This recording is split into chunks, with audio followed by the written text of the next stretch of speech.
Disaster in Russia. A winter without light and heat. Ukraine responds with precision and ruthlessness. A retaliatory strike tears apart the Kremlin's energy heart. The scenario is written. Millions of Russians are preparing for darkness, cold, and chaos. The strikes will only intensify. All the explosive details are coming up next. On the night of November 9th, the AFU struck the Voronezh thermal power plant. After the strike, electricity disappeared in several homes, but then came back. The Voronezh thermal power plant is one of the largest suppliers of heat energy in the region and provides it to 4 districts of the city. It happened right before my eyes. I had just stepped out onto the balcony. Right over there. Along the wires, apparently, basically.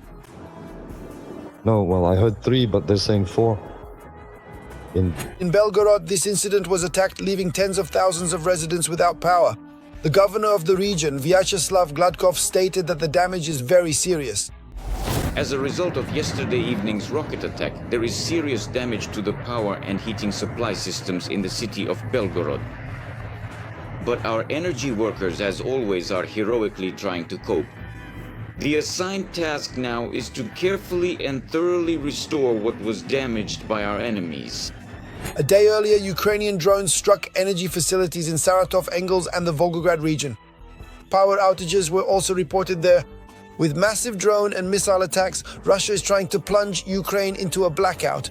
In turn, the Ukrainian army is delivering symmetrical strikes on Russia's energy sector. Ukrainian President Volodymyr Zelensky stated that the authorities are ready and will not only defend the infrastructure, but also carry out retaliatory strikes. What will happen with the electricity? Today, it's hard for me to say. We will be ready for any retaliatory challenges. We work on this every day. We will defend, we will fight. The Russians must know that, step by step, we will increase the production of everything so that they too feel what we feel. Volodymyr Zelensky, President of Ukraine. In 2025, Russia is experiencing a trend of increasing electricity shortages as of October this year. The shortage of capacity in the power grid reaches tens of gigawatts. This was reported by the Ukrainian Foreign Intelligence Service. Due to demand from industrial, residential, and municipal consumers exceeding the total generation of all power plants, as of October this year, the shortage of capacity in the power grid has already reached 25 gigawatts.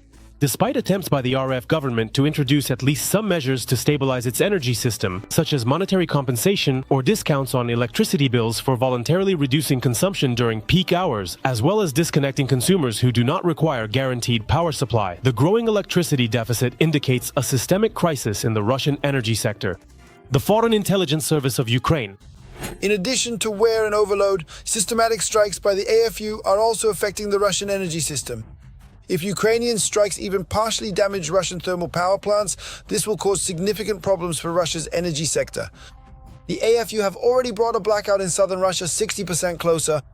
The AFU strikes are gradually knocking out high-voltage substations, which make it possible to transfer electricity from one region to another.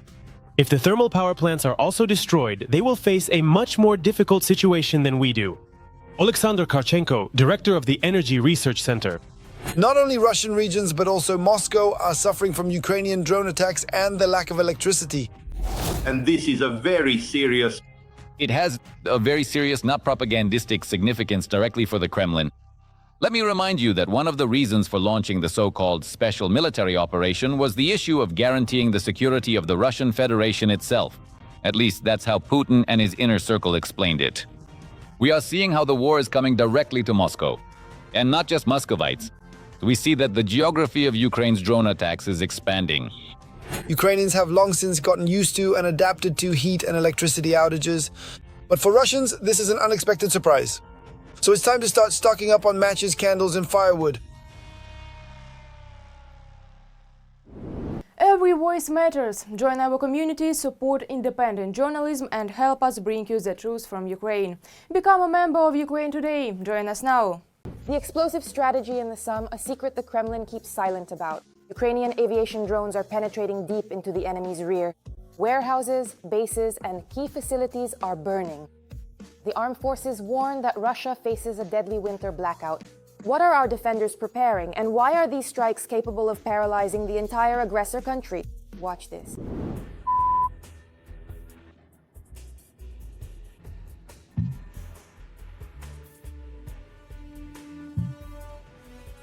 military facilities, energy infrastructure, and the oil industry. The war has fully shifted onto Russian territory, and the Ukrainian Armed Forces seem to have chosen their targets in the occupiers' rear and are increasing their long-range strikes. One of the main goals is to force Russia to end the war. The aim is to make the cost of this war higher for Russia, so that there is more motivation to end it. At the same time, the defense forces are giving Russians more motivation every day. Over the past few weeks, not a single night has passed in Russia without something exploding, catching fire, or being destroyed. We've gathered the most high-profile incidents.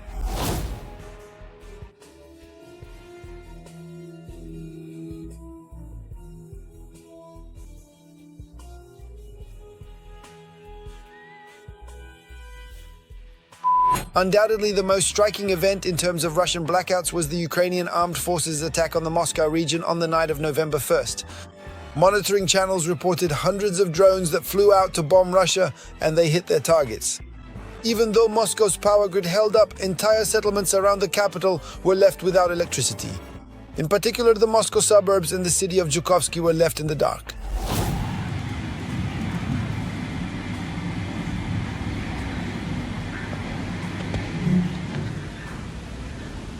The armed forces of Ukraine have already carried out numerous strikes on stations and substations, and electricity and heating are periodically cut off in many cities across Russia and in the occupied territories. Let me remind you, Ukraine is conducting a campaign against Russian energy infrastructure in response to Russia's terror attacks on Ukraine's power-generating facilities. I believe that in December, this retaliatory campaign will reach a new level, with the use of Flamingo missiles almost on a daily basis. The campaign to destroy the Russian oil industry is also ongoing. In particular, recent strikes on the Russian oil terminal in Tuapse have been especially effective. Thus, the attack on the Tuapse seaport was quite large-scale, effective, and also spectacular. Local residents began taking photos and recording videos of the attack. The beginning of this attack was also captured on video. Meanwhile, local emergency services issued their usual statements, asking people not to film the aftermath of the strikes. It helps the enemy. However, what helps the Ukrainian armed forces is not the videos made by concerned Russians who, in the 4th year of the war, have suddenly discovered that it is happening right outside their windows. Rather, it is intelligence data, including from Western sources, that makes such precise strikes possible. As a result of the strike, according to the Russian side's own assessment, Ukrainian UAVs hit, respectively, such targets as the central overpass, which is the main hub, at the oil pumping station, and accordingly, we are specifically referring to a strike on an oil tanker vessel that, at the moment of the attack, was in the process of being loaded. In this case, they managed to kill several birds with one stone with a single strike. That is, to destroy facilities that are, on the one hand, extremely important to the Russian economy, and on the other, are clearly military targets. The strike was carried out on the industrial giant of the Stavropol region, the Stavrolen petrochemical plant in the city of Budyonovsk. This is one of the largest producers of polyethylene, polypropylene, benzene, and other petrochemical components that are actively used in the military-industrial complex. Analysts note that a strike was carried out there for the first time. By the way, the plant is located 700 kilometers from Ukraine, and the enterprise supplies raw materials both to the domestic market and for export. This means that this attack damages not only the military-industrial complex, but also Russia's export revenues.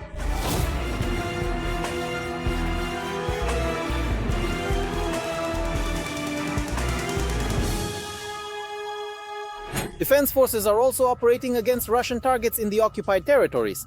A few days ago, the residents of Crimea felt this especially strongly after one of the largest attacks on the peninsula in recent months, particularly targeting oil depots in Vardyivka and Sevastopol.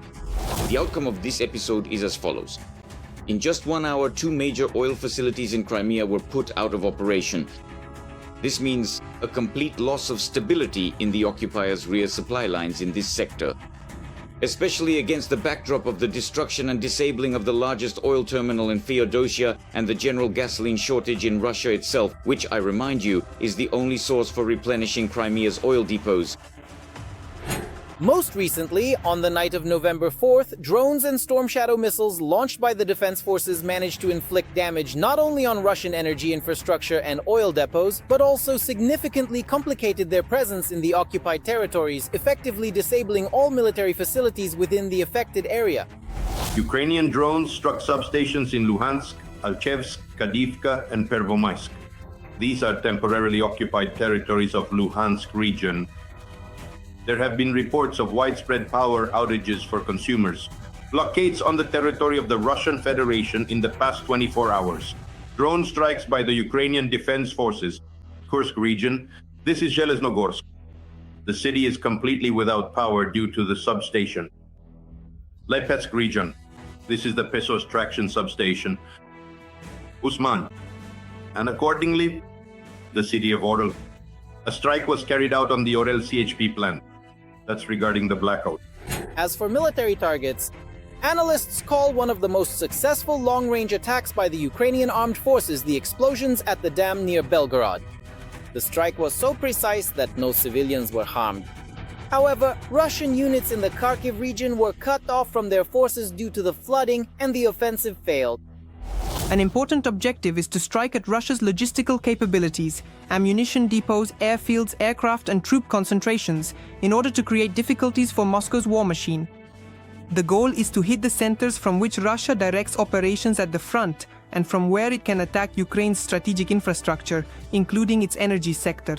At the same time, it's far too early for Russians to relax, as announced by the head of the drone systems forces, Madyar.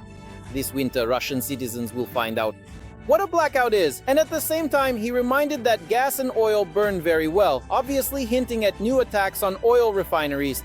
As of November, according to estimates from the Russian side itself, about 40% of oil refineries on the territory of the Russian Federation have already been put out of operation. Well, as they say, to be continued. That's all for now. For more fiery news from the front, tune in to our next episode.